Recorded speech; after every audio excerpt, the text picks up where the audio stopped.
Vamos a orar para ponerle al Señor nuestro corazón, prestárselo, así como Él nos escuchó a nosotros cuando estábamos adorándolo.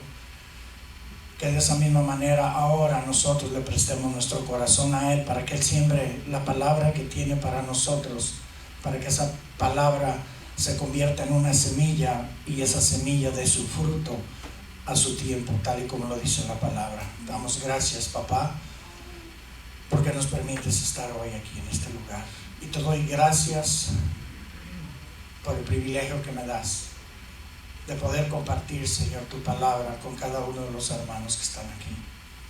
Yo sé que no es casualidad, bendito Dios, porque tú eres un Dios de propósitos, no de casualidades. Te pido en el nombre de Jesús que tu Espíritu Santo descienda y prepare los corazones, Señor, de cada uno de nosotros para recibir tu palabra. Que tu Espíritu Santo sea quien hable, Señor, a nuestros corazones, que no sea yo. Que tu Espíritu Santo tome control completamente de mis emociones, que nada interrumpa, que nada confunda, que yo sea únicamente un intérprete de tu palabra. Gracias le damos, papá, en el nombre de Jesús. Amén.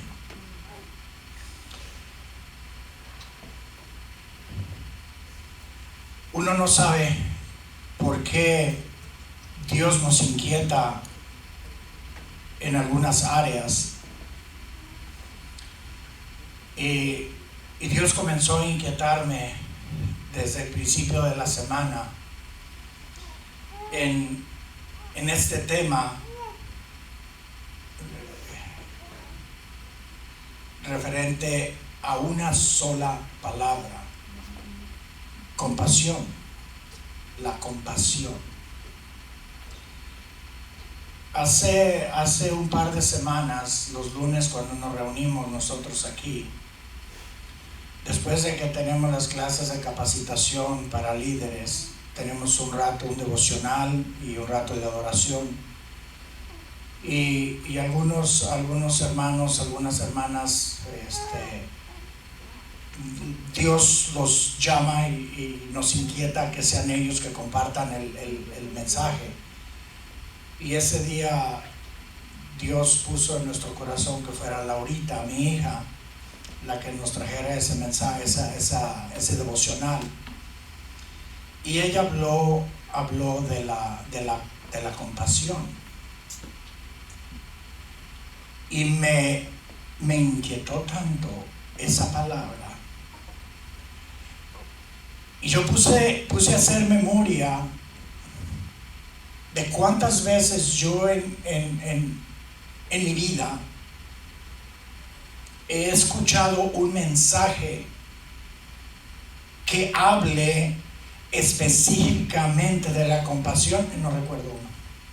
¿Usted ha escuchado algún mensaje en referencia a la compasión? Yo nunca había escuchado ninguno. Pero he escuchado muchos mensajes en referencia a la humildad. Se nos enseña a nosotros a que seamos imitadores de Jesucristo. Y nos leen el pasaje del libro de Mateo, el capítulo 11, versos 28 y 29, donde Él nos invita a nosotros a que seamos como Él, porque Él es manso y humilde de corazón. Y cuando Dios me comienza a inquietar a mí en referencia a la compasión, digo, todo lo que Jesús hacía, lo hacía movido en compasión. Entonces, para Jesús, su carácter, su comportamiento era humilde, pero su acción y su hacer venían de la compasión. Y yo comencé a estudiar y comencé a buscar, a pedirle al Espíritu Santo que me revelara a mí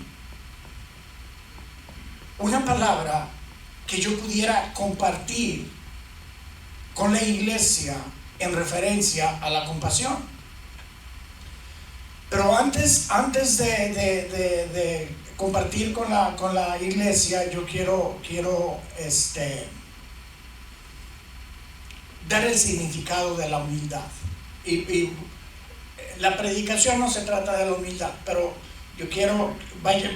vamos a llegar al punto en el cual vamos nosotros a mirar que la humildad y la compasión tienen que ir de la mano. Porque si no hay humildad, no vamos a poder hacer las cosas nosotros con compasión. Y luego hay otro artículo de primera necesidad para poder nosotros ser imitadores de Jesucristo completamente. La humildad, la compasión y el amor. Porque si no hay amor, no podemos tener humildad. Y si nosotros no amamos a Dios, no podemos amar a nuestro prójimo. Y si nosotros no amamos a nuestro prójimo, no vamos a poder tener compasión con nuestro prójimo.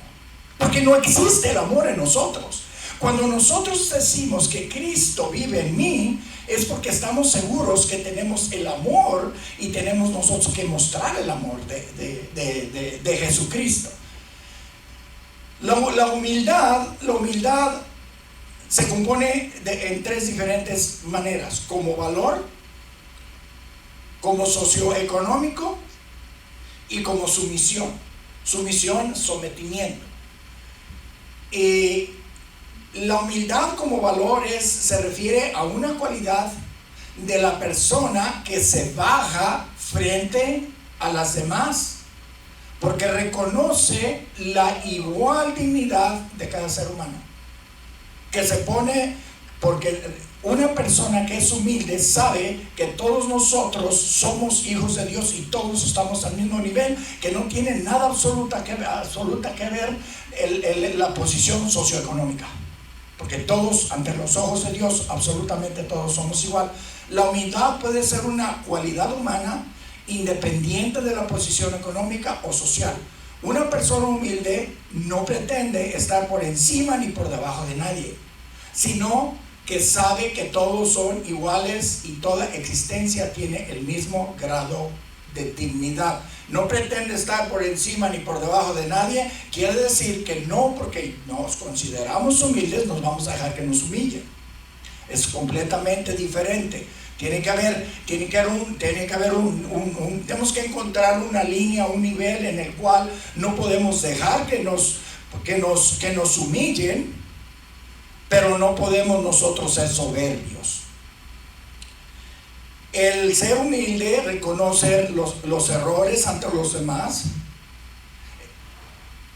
reconocer los errores ante los demás, eso constituye a un acto de humildad. Una persona que actúa en humildad no tiene complejos de superioridad ni tiene la necesidad de recordar constantemente a los demás sus éxitos y logros. Una persona humilde está segura de sí misma. Una persona humilde deja que Dios muestre todas las cosas que tienen que ser mostradas. Una persona humilde no tiene que estar dando a reconocer qué es lo que hice, qué es lo que alcancé. Esa es parte de nuestro vivir, ¿okay? ¿Y qué es compasión? La compasión es un valor, y yo puse aquí cristiano, pero en realidad la compasión no únicamente los creyentes tienen que sentirla. Tiene que ser un sentimiento, es un sentimiento humano. Ahora, nosotros tenemos un grado de responsabilidad más. ¿Por qué? Porque supuestamente nosotros representamos a papá. A donde nosotros vayamos, donde nosotros estemos, las personas van a mirar nuestro carácter. Y dice que es esto, y dice que es aquello. Entonces tenemos que hacer honor a lo que nosotros decimos que es. ¿Cómo? ¿De qué manera? Nosotros, cada uno de nosotros tenemos una identidad, un ADN diferente por familia. Tenemos el ADN de Dios, cristianos, el ADN de Dios. Todos somos hijos de Dios. Unos no lo han reconocido, unos no lo han aceptado, otros ya lo han aceptado. Pero tenemos toda la creación de Dios tiene el ADN de Dios. Mi ADN me identifica a mí como navarro. Ese es mi ADN. Y cada uno de ustedes tiene su ADN dentro de la tierra. Entonces, nosotros como cristianos, teniendo el ADN de Dios, tenemos una responsabilidad muy grande, porque tenemos que honrar a papá. Yo en mi ADN, yo siempre me acordaba, decía, yo como navarro voy a honrar el apellido Navarro. Y buscamos la manera de que el apellido Navarro no se termine. ¿Por qué? Porque el apellido Navarro nos da una identidad.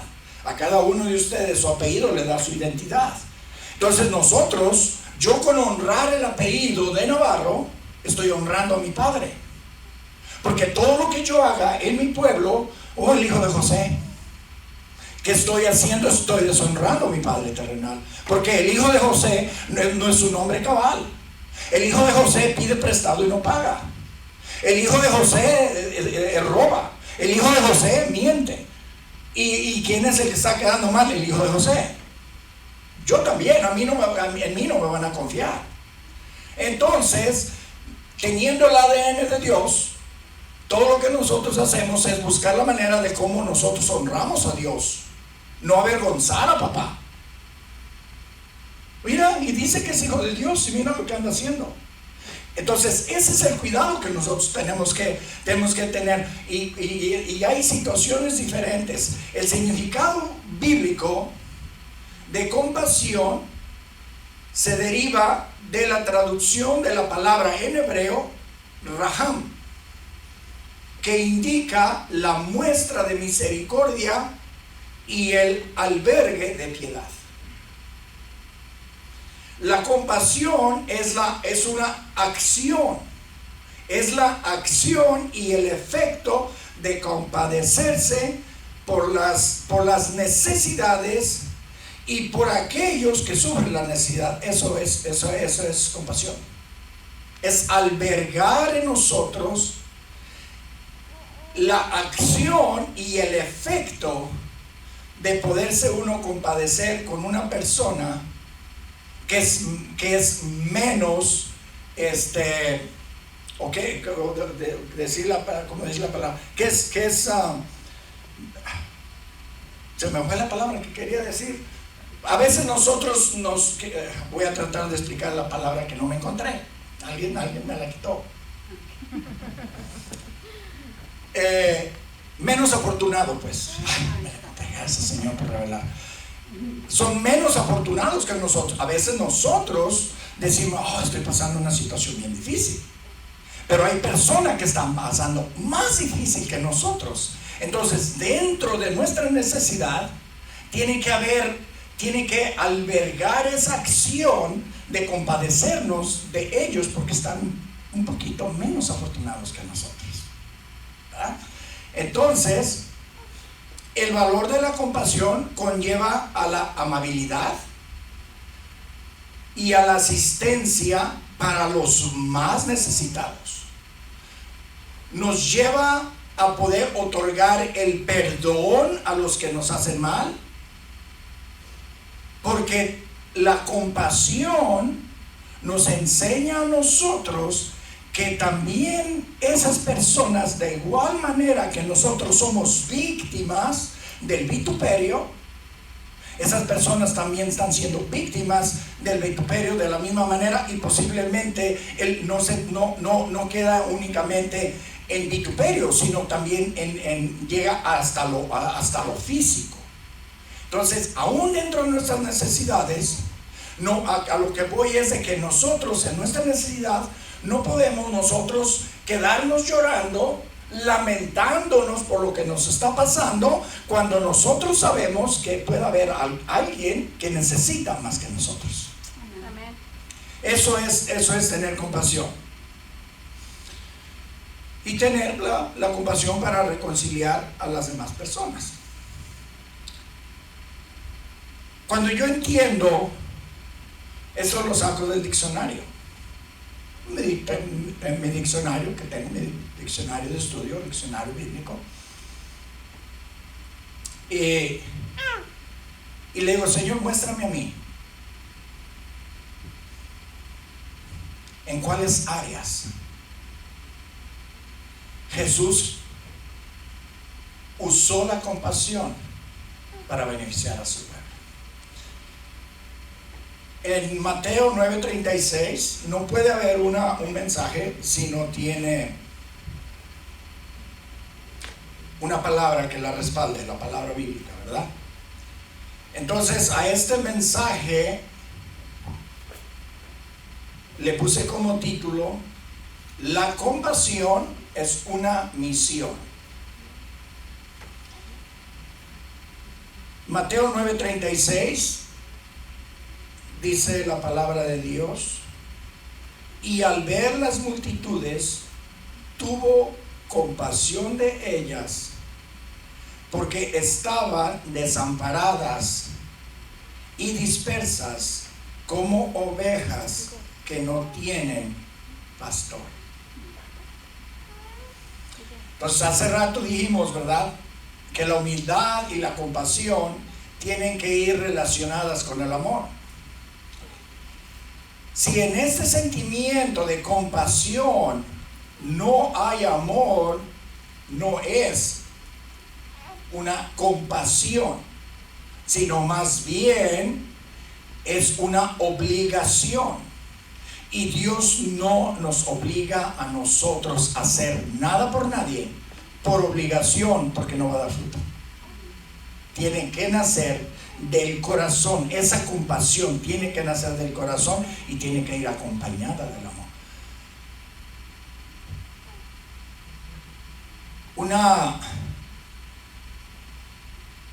He escuchado yo algunos maestros o predicadores que dicen: yo sirvo a Dios porque lo amo.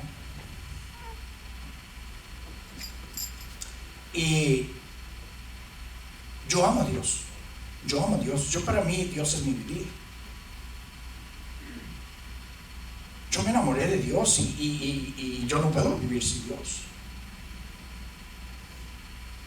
Pero yo no sirvo a Dios porque lo amo. Esa es mi relación personal con Él. Ese es mi sentir con Él. Yo a mi papá y a mi mamá los amo, porque los amé, porque fueron mis padres. Y yo lo que hacía por ellos es porque era un principio, no una obligación. Yo no estaba obligado a ayudar a mi mamá y a mi papá. Yo no estaba obligado a darles absolutamente nada en lo económico. No era mi obligación. Los hijos somos la obligación de los papás. Los papás no podemos vivir esperanzados a que crezca mi niño para que me dé. Eso no es así. Porque Dios quiere que tú lo sirvas, y esta es la manera, es la razón por la cual yo sirvo a Dios, es porque yo siento compasión por las personas que no conocen y no tienen una relación con Dios. Así como alguien sacrificó cosas de las que yo no me doy cuenta para pasar tiempo edificando mi vida espiritual, así me tengo que sacrificar yo. Pero lo tengo que hacer no porque me obliga, no porque a mi relación con Dios, el servir a Dios no tiene que cambiar mi emoción, mi relación con Él. Cuando nosotros hacemos algo por la iglesia, que viene siendo el pueblo de Dios, la iglesia se compone de las personas, la hacemos porque tenemos compasión. Eso es lo que nos está enseñando Jesús. La verdadera compasión hace que nos identifiquemos con el dolor del prójimo y nos pongamos en su lugar. Eso es lo que nos motiva a nosotros a actuar y hacer todo lo que se pueda para ayudar.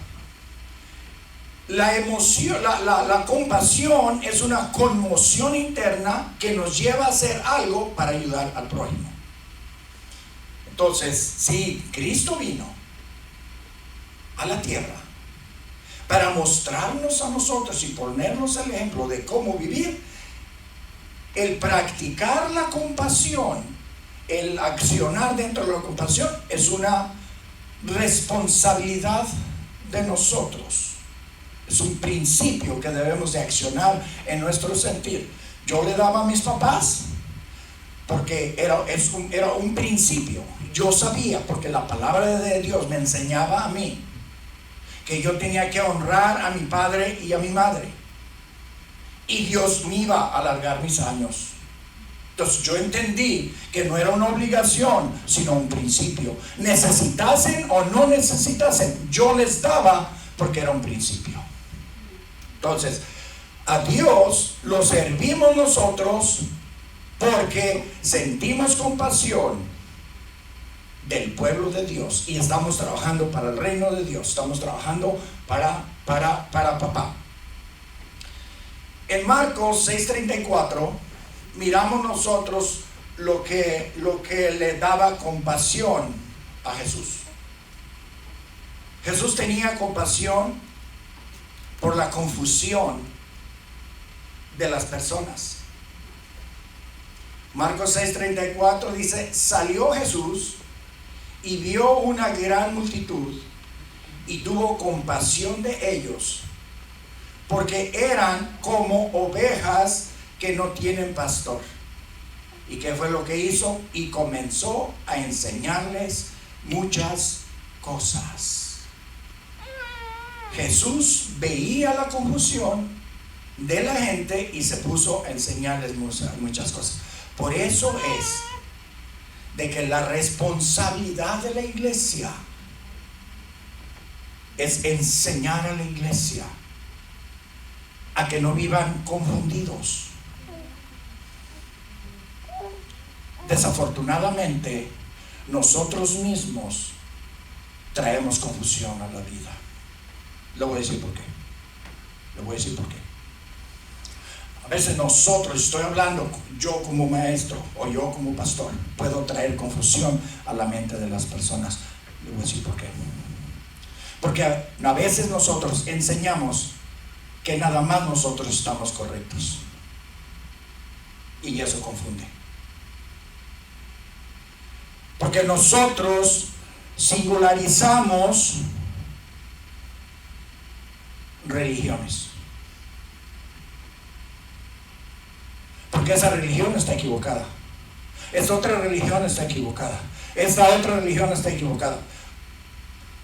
Se nos olvida a nosotros como maestros y predicadores y líderes que somos a veces. Se nos olvida a nosotros el propósito de Jesús: venir a la tierra y establecer una iglesia, no iglesias. Sí, ya me entienden por qué a veces nosotros confundimos a las personas, porque hablamos de iglesias. Y la iglesia es una iglesia de Jesucristo, la iglesia de Jesucristo. La iglesia de Jesucristo es la que entiende el verdadero propósito a lo que vino Jesús. La iglesia que se baña con la sangre del Cordero, con la sangre que derramó Jesucristo en la cruz del Calvario. Esa es la iglesia del Señor. Esa es la iglesia. Y nosotros a veces decimos que aquella iglesia no vayan porque están enseñando mala doctrina. Nosotros no podemos confundir. Debemos enseñar a que las personas no estén confundidas. Jesús tenía compasión de todas las personas que estaban confundidas. ¿Sabe que a veces nosotros nos enfocamos más en que nos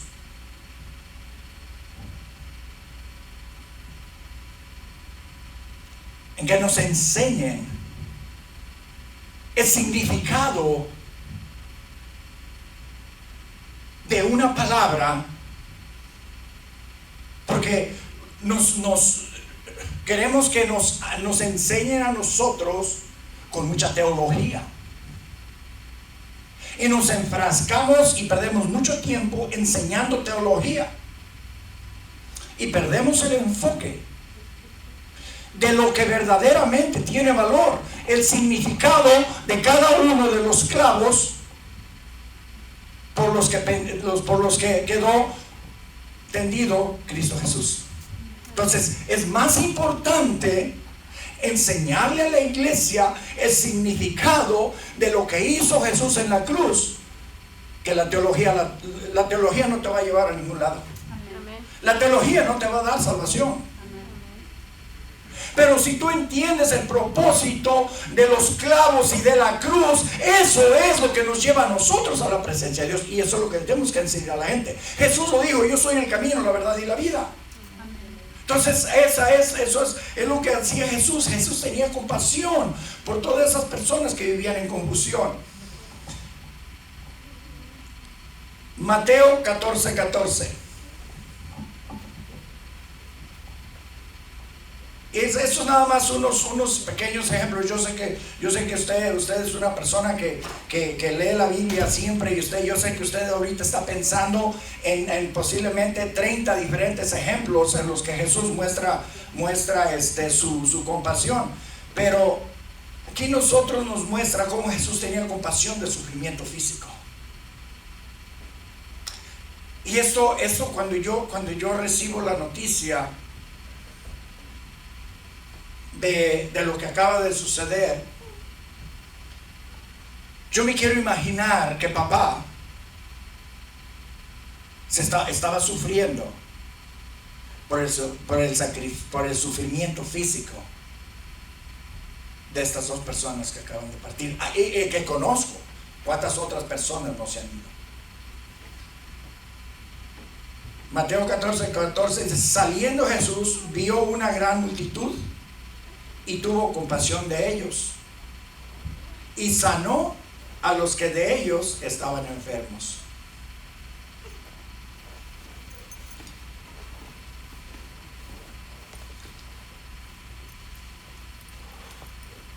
Es por eso que la iglesia debe de orar por los enfermos. Santiago nos lo enseña de esa manera. Y lo comienza como pregunta. ¿Hay alguno de vosotros enfermo aquí? Hace una pregunta.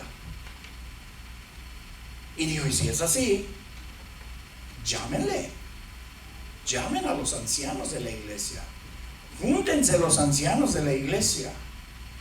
En este caso me tocaría a mí, ¿verdad? Soy el más... No, pero está hablando de la posición de carácter. Y únjalos con aceite. Entonces, ¿cuál es la petición que tiene que tener la iglesia? Tenemos que suplicar a Dios que les conceda a la persona su milagro. Cada persona que está en una necesidad está esperando su milagro. Okay. Pero también tenemos que entender y tomar en cuenta nosotros que para que el milagro suceda, tiene que estar en la voluntad de Dios y en su absoluta voluntad, porque Dios tiene voluntad permisiva y absoluta voluntad. Pero ¿cómo está eso, pastor? A ver, permítame. ¿Dios es de dos ánimos? No es de dos ánimos. Pero a veces nosotros le pedimos a Dios, y le pedimos a Dios, y le pedimos a Dios, y le pedimos a Dios: permíteme, Señor, que esto suceda, y permíteme que esto suceda. Y Dios dice: no, es que no te conviene, esa no es mi voluntad. Es que esa no es mi voluntad, permíteme, Señor. Y dice: te lo voy a permitir. Pero después vienen las situaciones: ¿y por qué, Señor? Te lo dije, te lo permití porque me lo pediste, pero esa no era mi voluntad. Entonces nosotros tenemos que pedirle a Dios que le dé a la persona su milagro,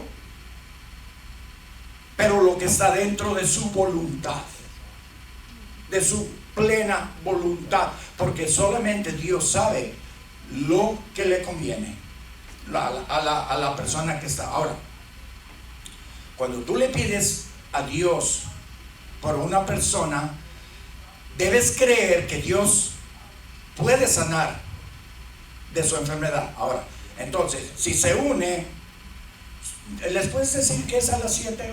Oh, es el pastor, ¿verdad? Ok. Que entraron las otras personas. Entonces, si nosotros le pedimos a Dios su compasión acompañado de tu fe, pueden suceder las cosas. ¿Puedes creer eso tú? ¿Puedes creer? La mujer que sanó del flujo es porque tuvo fe. Ella creyó. La hija de Jairo resucitó. ¿Por qué? Porque Jairo pudo creer. Entonces es bien necesario. Yo un día le pregunté, yo fui testigo de algunos milagros que no en cualquier lugar los podemos contar porque nos van a juzgar de locos. Pero yo literalmente miré a 2 personas caminar que eran lisiadas. Completamente lisiadas, la mamá y la hija, lisiadas por muchos años en un pueblo. Yo miré cómo las 2 se fueron caminando y no era que alguien hizo el teatrito, no, porque eran personas conocidas por ese pueblo por toda la vida. Entonces cuando yo le digo, pastor, usted no tiene miedo, no tiene temor de hablar a la congregación, delante de la congregación, y decirle a una persona, tu milagro ha sido otorgado, y que no suceda. Dijo, no, no tengo temor. Dijo, porque yo sé que Dios es poderoso. Amén.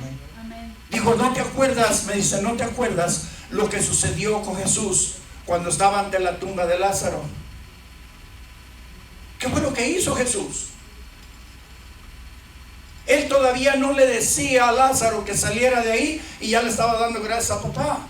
Papá, te doy gracias por lo que vas a hacer. Antes de que le pidiera que hiciera eso, ya le estaba dando gracias. Era la seguridad. Ok, la seguridad es porque era Dios. No, absolutamente no, porque Jesús nunca hizo uso de sus atributos divinos, sino que él estaba seguro de que su papá lo podría hacer. ¿Por qué? Porque él tenía el poder. Toda autoridad, toda potestad me ha sido dada, así como en el cielo me ha sido dada en la tierra. Y todo lo que yo diga y todo lo que nosotros hablemos en el nombre de Jesús, tenemos autoridad y tenemos que hacer uso de esa autoridad.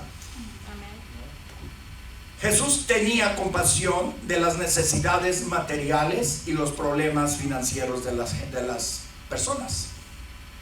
Dice en Mateo 15, voy a leer 3 pasajes, 32, no los voy a estar leyendo completos, pero voy a ir a los puntos principales. Mateo 15, verso 32 dice, y Jesús, llamando a sus discípulos, dijo, tengo compasión de la gente, porque ya hace 3 días que están conmigo y no tienen que comer. Tienen 3 días sin comer estas personas. Él tenía compasión de que estas personas no habían comido y no tenían que comer. Si los manda y los despide, los va a mandar sin comer. Entonces, ¿dónde está la misericordia y la gracia de Dios? Entonces, ¿qué es lo que hace? ¿Qué es lo que hace en el segundo pasaje?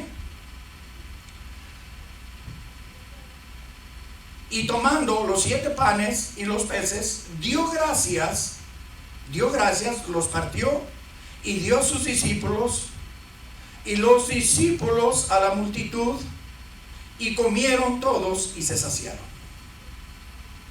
Después de que todos se saciaron, sobró. ¿Por qué? Recogieron todos los restos, todo lo que había sobrado. Esto nos enseña a nosotros que cuando Dios te da a ti, te va a dar más de lo que tú le pides. Amén. Siempre da, porque Él es un Dios de abundancia. Amén. No es un Dios de limitaciones. Amén. Pero nosotros tenemos que creer, Porque a veces nosotros mismos somos los que nos limitamos. ¿Cómo me limito yo? Es que no traigo dinero, pero traes 20 pesos en la bolsa. Traes 20 pesos en la bolsa y estás diciendo, no traigo dinero. Ya te limitaste. Traigo 20 pesos, pero yo sé que las manos de Dios pueden ser multiplicados. Porque si nada más traigo 20 pesos, es porque es lo único que necesito. Porque si necesitas 150, Dios los va a poner en tu bolsillo. Y si yo los necesito, yo sé que los va a poner en mi bolsillo. ¿Y sabe por qué? Porque ese dinero ya existe. ¿Y sabe dónde está ese dinero? En el bolsillo de alguien. Ese dinero está en el bolsillo de alguien. Porque el dinero que llegue a usted, el dinero no nos va a llegar directamente del ¿cómo se dice? Treasure, de la ciudad, de la oficina de tesoro. Dios nos los va a enviar por un canalito, y va a usar a alguien para bendecirte, y te va a bendecir. Pero tienes que tener la conciencia de que esta es una bendición que viene de Dios. Entonces no podemos nosotros limitar. Y si los mando, no tienen que comer. ¿Qué van a comer? ¿Qué es lo que yo tengo que hacer? Yo como Dios voy a mostrar mi misericordia, como hijo de Dios voy a mostrar misericordia, y no nada más los voy a enseñar, los voy a alimentar. Cuando yo los mande de conmigo, van a ir satisfechos. Cuando nosotros salimos de la presencia de Dios, tenemos que salir satisfechos. Nunca jamás juzgados, porque eso solamente le pertenece a Dios. Nunca jamás condenados, porque eso solamente a Dios le pertenece dar la salvación a quien Él le place. Y nosotros, no, es que ese no tiene esperanza. Tú estás todo lo que tú estás juzgando para esta persona, en lugar de hablar una palabra positiva, el Señor lo puede bendecir. Esa bendición te llega a ti porque es tu manera que tú estás actuando. Estás mostrando la compasión que hay en tu corazón, y no está cayendo juicio, porque ese juicio que tú estás mandando para allá se viene para acá.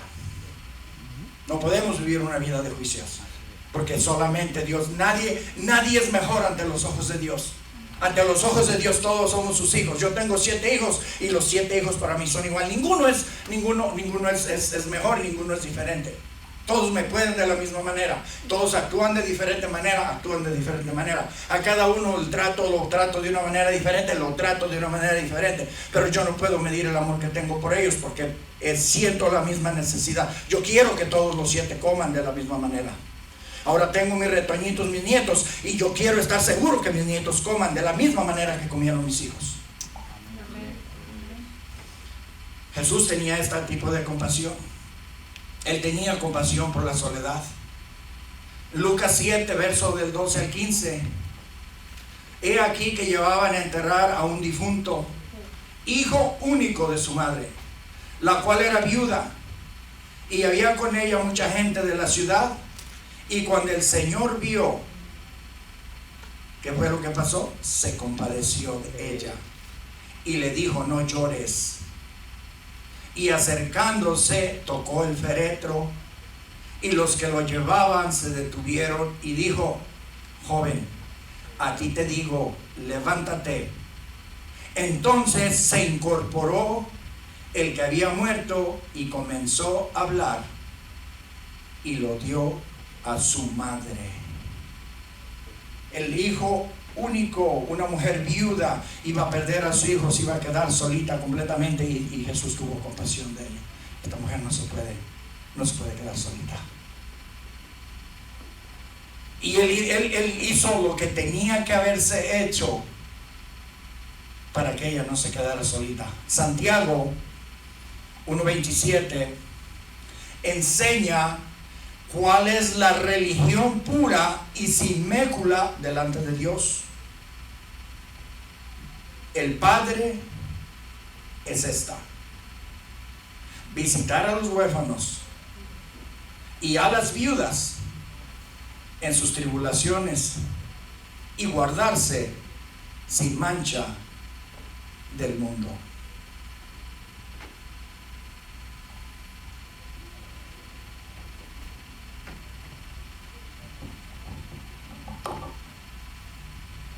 Jesús tuvo compasión por el futuro de cada uno de sus hijos.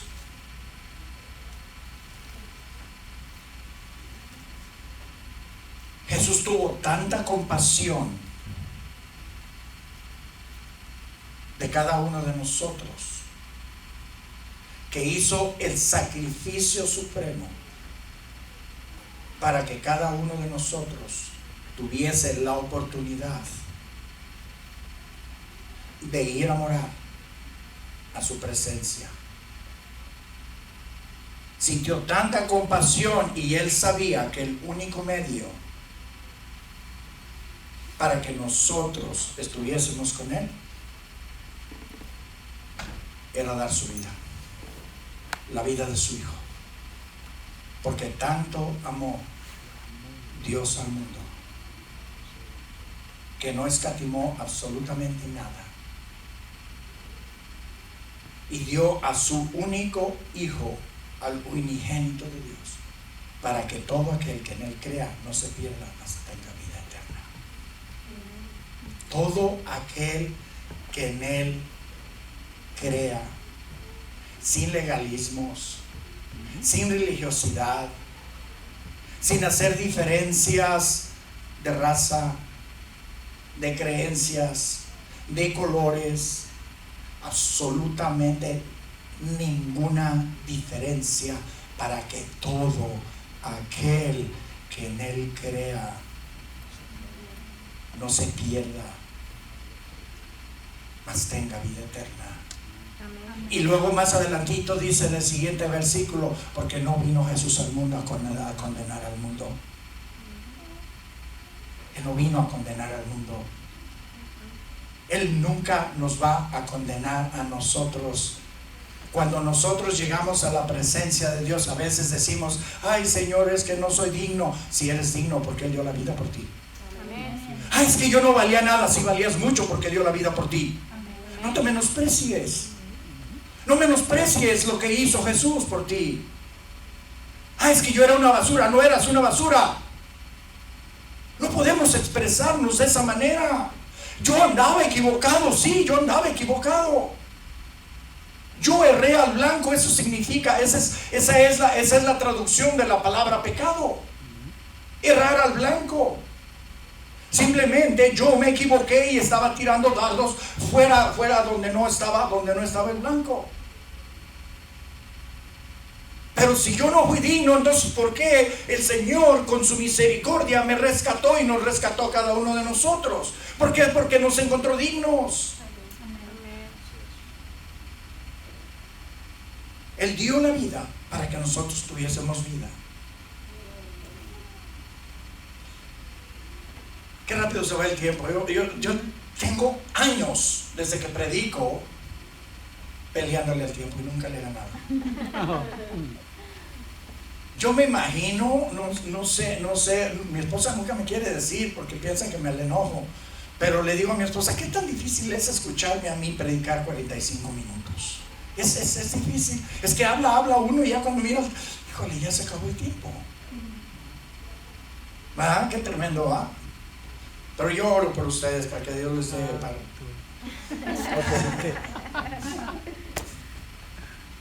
Ya vamos a cerrar, ya vamos a terminar.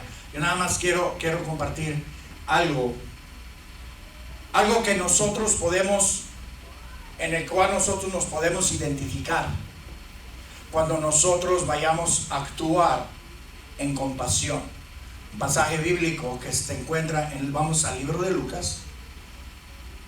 Yo sé que esta es una Lucas 10 es una parábola muy conocida.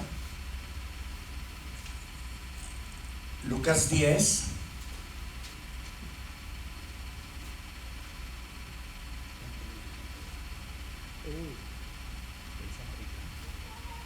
¿Ya adivinaron cuál parábola?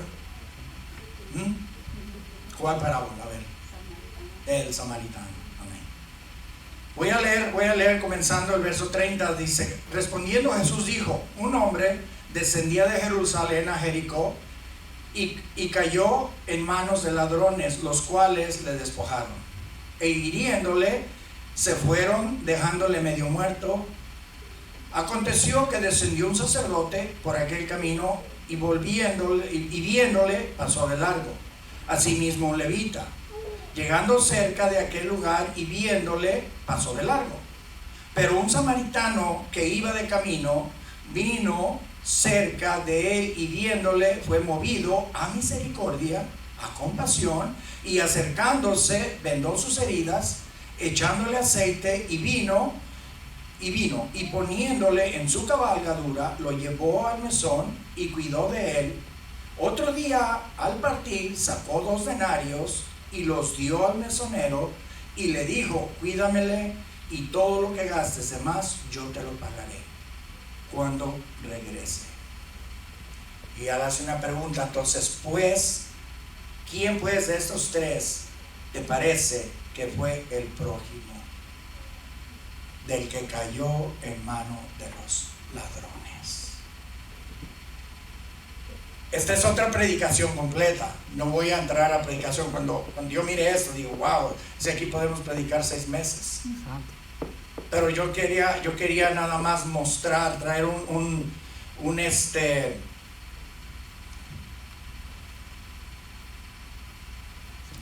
una comparación de lo que es un corazón compasivo. Un corazón compasivo ama a Dios sobre todas las cosas y también tiene que amar al prójimo como a sí mismo. Un corazón compasivo no es religioso. No tiene que ser religioso, porque nosotros miramos que el sacerdote simboliza la religiosidad y el legalismo, porque él lo miró y no era de los míos, no lo ayudo. No es de los míos, no lo ayudo. El que conmigo no está es mi enemigo. Así no es el reino de Dios. El reino de Dios, todos, cada uno de nosotros somos un solo reino. Y si nosotros convivimos aquí como hijos de Dios, nos vamos a poder sentar en las bodas del Cordero. Gloria a Dios.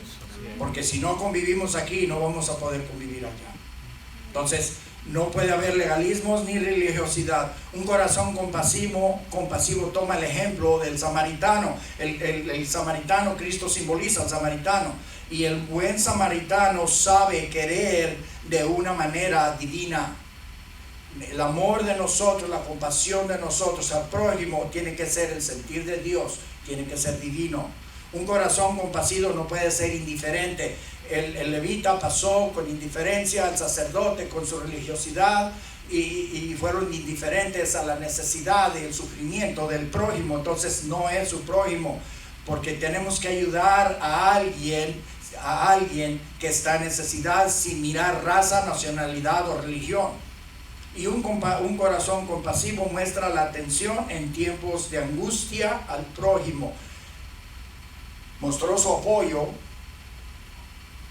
Algo que me llama mucho la atención, les digo, esta es otra predicación, este es otro mensaje.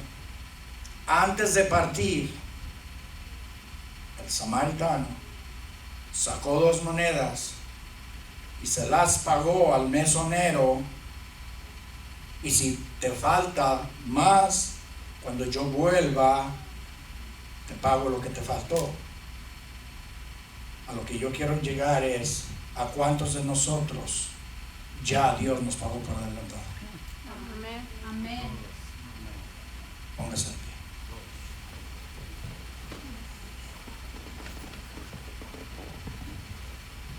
Mi oración a Dios esta tarde es que esta palabra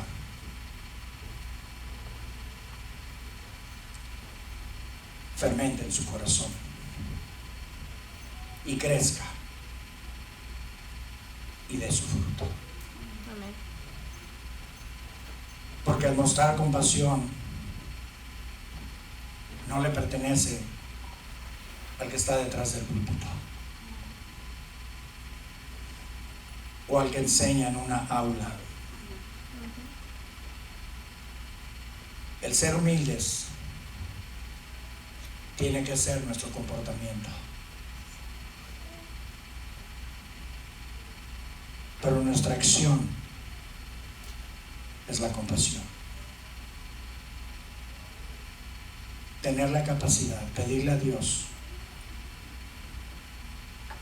que podamos nosotros, a través de su Espíritu, discernir donde hay necesidad.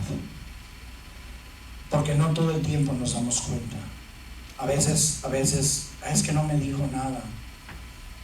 Y sí, a veces las personas, por pena, porque posiblemente no nos han tomado la confianza necesaria o suficiente para ir con nosotros y decir, estoy pasando una necesidad. Yo creo que cada uno de nosotros tenemos que dejar esa puerta abierta con cada una de las personas que nos rodean y que puedan sentir esa confianza de acercarse a nosotros y nos digan, tengo una necesidad. Pero cuando eso no suceda, que Dios nos dé ese discernimiento, que podamos mirar nosotros la tristeza a través de los ojos de las personas y darnos cuenta que hay una necesidad. Y siempre en sus oraciones pedir por las necesidades de los necesitados. Va a haber el momento en que usted se tenga que olvidar de usted, de sus peticiones, dejar su necesidad a un lado y pedir por la necesidad de alguien más. Porque Jesús primero miró por las necesidades de los demás antes de sus propias necesidades. Padre, perdónalos porque no saben lo que hacen. Señor, te entrego mi espíritu. Primero se aseguró que cada una de las personas reciban la gracia y la misericordia de Él antes de pedir para Él. Señor, le damos gracias, le damos gloria y le damos honra. Gracias por cada una de las personas aquí presentes. Le pido en el nombre de Jesús que los bendiga. Que bendiga a cada persona, Señor, que nos visita, Señor, el día de hoy. Ha sido un gozo, un privilegio, Señor, poder compartir, Señor, esta palabra en su compañía. Te pido, bendito Dios, por todas las personas que vienen de regreso, Señor, a sus casas, los que andan de viaje, para que los cuides y los libres de todo peligro. A los que van a regresar, Señor, a sus tierras, a sus pueblos, cúbrelos, Señor, con tu sangre preciosa. Líbralos de todo mal, bendito Dios, que ellos puedan llegar, Señor, con bien hasta su hogar. Te pido, bendito Dios, por una bendición, Señor, para la familia de Edith y de Eric, para que en su viaje de regreso, Señor, a casa, ellos puedan llegar sanos y salvos, bendito Dios. Que tu mano los cubra y los proteja, y que tus ángeles campen alrededor de ellos. También te pido, Señor, en esta tarde, Padre bendito, por cada una de los familiares de estas personas, Señor, que han partido para contigo. Tú tienes, Señor, la última palabra, porque tú eres soberano y absoluto. Tú eres el dueño de la vida, tú la das y tú la recoges. Y en ti, Señor, hubo el deseo y la voluntad de llevarte contigo al pastor Quinilla y al hermano Tony. Ellos ya se están gozando de tu presencia, pero yo en esta hora, Señor, te pido para que tú envíes a tu Espíritu Consolador, que esa promesa, Señor, que tú nos diste, que no íbamos a estar solos, que tu Espíritu Santo nos iba a consolar, que tu Espíritu Santo se llegue hasta la casa de cada una de estas familias, Señor, que están ahorita sufriendo por el dolor de su pérdida. Que tú traigas, Señor, consuelo, Señor, a sus vidas. Y si hay alguna persona que está sufriendo y está batallando para entender el propósito, que tu Espíritu Santo, Señor, le traiga claridad, Señor, a su mente, para que pueda mirar, Señor, que todo lo que tú haces es bueno, aunque a nosotros nos parezca malo, porque tu naturaleza es ser bueno, porque tú eres un Dios bueno. Gracias te damos en esta noche, en el nombre de Jesús.